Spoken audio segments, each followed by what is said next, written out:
Dikatakan lagi, kenapa orang Kristen gak taat hukum Taurat? Wah, kamu ini.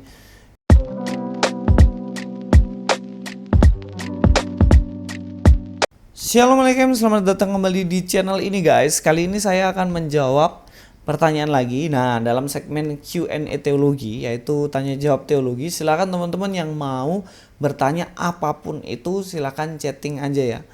Chatting saya di Instagram saya bisa, atau di kolom komentar bisa juga. Saya akan menjawab semua pertanyaan. Yang penting jangan tanya, mas, kapan kirim saya uang ya? Gak akan kirim kalian lah. Kecuali kalian tanya, mas, kapan mualafnya ya? Jelas gak akan ku jawab lah, gak akan aku mualaf tuh. Nah, dari sini kita akan bahas ya satu pertanyaan ya. Kembali lagi sama pertanyaan, kembali lagi dengan Senggol dong. Yang kemarin katanya dia belum puas lah dengan jawaban saya. Dia tanya gini, tapi kan Yesus turun ke bumi mengajarkan hukum Taurat bang. Kenapa orang Kristen gak taat hukum Taurat? Ih, siapa bilang Yesus datang ke dunia untuk mengajarkan Taurat? Di mana ayatnya? Loh, gak ada gitu loh.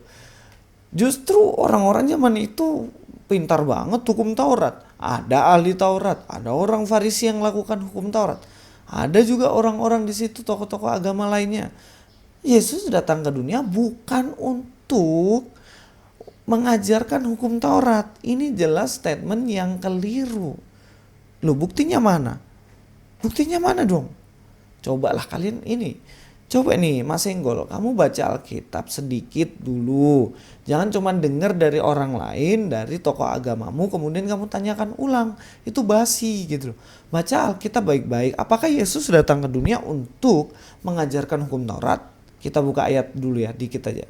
Dalam Matius 5 ayat 17 katakan, janganlah kamu menyangka bahwa aku datang untuk meniadakan hukum Taurat atau kitab para nabi. Aku datang bukan untuk meniadakannya, melainkan untuk menggenapinya. Jadi Yesus datang ke dunia bukan mengajarkan hukum Taurat, tetapi apa di situ dibilang untuk menggenapi hukum Taurat.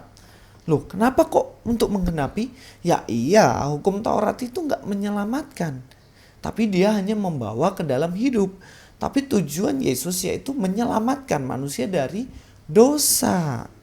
Dalam Matius 1 ayat 21, ia dikatakan di situ, ia akan melahirkan anak laki-laki dan kau akan menamakan dia Yesus karena dialah yang akan menyelamatkan umatnya dari dosa mereka. Jadi jelas bahwa dikatakan di sini Yesus datang ke dunia itu untuk menyelamatkan manusia dari dosa mereka. Gini, karena manusia ini kan lakukan Taurat, gak ada yang sempurna, benar kan? Bahkan kamu Mas Senggol ataupun nabimu gak sempurna lakukan hukum Taurat. Di situ kan dikatakan jangan membunuh, jangan berzina, jangan bersaksi dusta dan lain-lain. Tapi kalau ada orang berbuat dosa sedikit saja, itu pasti akan mencemari banyak orang kan. Banyak dosanya, banyak orang lagi. Mencemari banyak dosanya. Dan bagaimana mau masuk surga yang sempurna? Sedangkan manusia harus sempurna, tidak boleh sedikit pun dia berbuat dosa. Apakah dengan melakukan Taurat? Ya buktinya melakukan Taurat pun masih gagal terus. Dikatakan jangan berzina, mengingini orang lain, melihat orang lain dan mengingininya dengan penuh nafsu, itu udah dosa dalam pikiran dan hatinya. Ya bagaimana mau masuk surga? Gak bisa. Itulah kenapa Yesus datang ke dunia untuk menggenapi. Kita melakukan Taurat gak sempurna, kemudian kita itu digenapi melalui pengorbanan Yesus. Kelahiran Yesus tujuannya itu, bukan untuk mengajarkan Taurat. Mengajarkan Taurat itu ya udah belajar hukum Taurat aja. Kan ada ahli Taurat dan lain-lain. Kita juga bisa baca sendiri. Gak perlu Tuhan itu datang-datang capek-capek ke dunia cuman mau ajar hukum Taurat. Paham ya? Dikatakan lagi, kenapa orang Kristen gak taat hukum Taurat? Wah, kamu ini. Itu namanya orang asumsi tuh kayak gitu. Siapa bilang orang Kristen gak lakukan hukum Taurat? Saya melakukan PA kepada guru-guru saya di sekolah saya ini, itu PA-nya adalah pendalaman Alkitabnya adalah tentang hukum Taurat. Kenapa? Semua orang Kristen harus melakukan hukum Taurat. Nah sekarang pertanyaan, kamu tahu gak konsep hukum Taurat itu apa? Gak makan babi. Itu bukan hukum Taurat. Itu hukum seremonial. Jadi gini loh, hukum Taurat itu ada 10 ini, yang paling pokok ya. Jangan ada padamu Allah lain, jangan membuat bagimu patung, jangan menyebut nama Tuhan sembarangan, hormatilah ayahmu dan ibumu, dan selanjutnya gitu. Nah, ini hukum Taurat yang tetap harus kita lakukan sebagai orang Kristen. Kalau hukum orang Kristen nggak lakukan hukum Taurat, orang Kristen sudah bunuhin orang di mana-mana. Orang Kristen sudah tidak menghormati orang tuanya. Orang Kristen sudah bersaksi dusta di mana-mana. Itu orang Kristen kalau nggak melakukan hukum Taurat. Tapi dalam Kristen itu harus melakukan hukum Taurat. Kalau makan babi itu kan namanya hukum seremonial, upacara peribadatan. Atau hukum sipil, misalnya kalau ada orang mencuri, dilempari batu dan lain-lain. Itu sudah tidak dilakukan karena hukum itu memang diterapkan untuk bangsa Israel. Tapi 10 hukum Taurat orang Kristen harus tetap melakukannya. Nah, kaget kamu ya? Iya, karena nggak mendalami Kristen baik-baik, tapi sotoy. Pertanyaan selanjutnya dikatakan Paulus itu orang yang nggak dikenal. Apa karena Paulus yang Pertanyaan selanjutnya adalah apa karena Paulus yang menghilangkan semua hukum Taurat? Nah, ini lagi. Paulus tuh nggak pernah loh hilangkan hukum Taurat. Siapa bilang? Paulus hanya mengatakan bahwa hukum Taurat tidak menyelamatkan orang.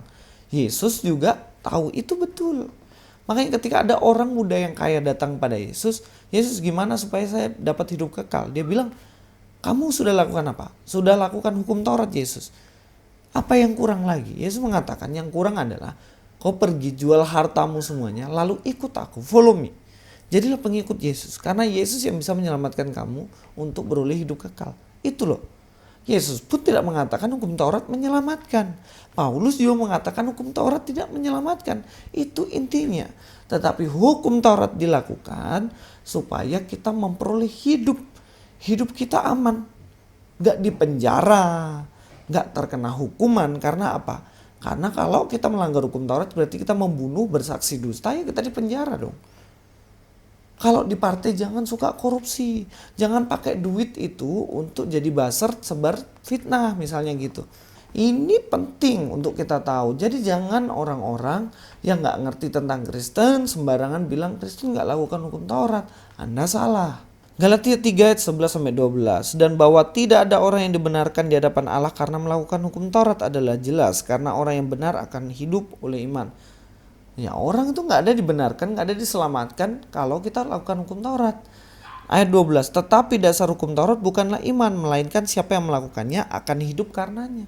Akan hidup karenanya. Dampak hidup di dunia ini karena hukum Taurat. Karena tatanan bagus kan, kalau kita nggak membunuh orang lain, kita tidak membohongi orang lain. Itu pun yang ditulis dalam perjanjian lama. Imamat 18 ayat 5, sesungguhnya kamu harus berpegang pada ketetapanku dan peraturanku, orang yang melakukannya akan hidup karenanya. Akulah Tuhan. Allah Bapa pun mengatakan itu. Melakukan hukum Taurat berarti memperoleh hidup. Bukan hidup kekal loh ya, hidup. Hidup di dunia ini dengan nyaman, dengan baik, sesuai dengan kehendak Tuhan. Dan itulah yang ditekankan oleh Paulus. Paham ya? Bukan meniadakan hukum Taurat. Tapi menyempurnakan, yaitu Yesus. Paulus itu orang yang gak dikenal Yesus loh bang. Gak ada dalil nubuatan hukum Taurat itu hilang setelah Yesus mati. Sorry ya bang, jawabanmu kayak dibuat sama konsep agamamu gak sesuai dengan ajaran Yesus. Nah, ketawa lagi. Sotoy sih. Siapa bilang juga hukum Taurat hilang setelah Yesus? Enggak lah. Sampai sekarang saya buat video nggak pernah nge-hoax. Ya beda lah sama orang-orang lain yang nge-hoax aja ya. Katanya Mr. Bean masuk Islam lah dan lain-lain, itu kan hoax kan. Nah, di sini kita lihat bagaimana dia berpikir bahwa setelah Yesus hukum Taurat hilang. Enggak sama sekali. Dan bahkan dikatakan Paulus kan nggak kenal Yesus. Paulus hidupnya masih dekat sama Yesus. Dia juga masih ketemu kok sama murid-murid Yesus. Nah, untuk nabi yang 600 tahun, 500 tahun setelah Yesus pernah ketemu Yesus gak? Ya, pertanyaan itu dibalikin sama diri sendiri, koreksi gitu loh. Oh iya ya, ternyata sama-sama gak pernah ketemu. Tapi jangan lupa, Paulus kan hidup di situ, di sekitaran Yesus. Gitu loh. Nah, sampai di sini jelas ya bahwa tuduhan-tuduhan dari teman-teman kita ini seringkali tidak melihat cara berpikir kita.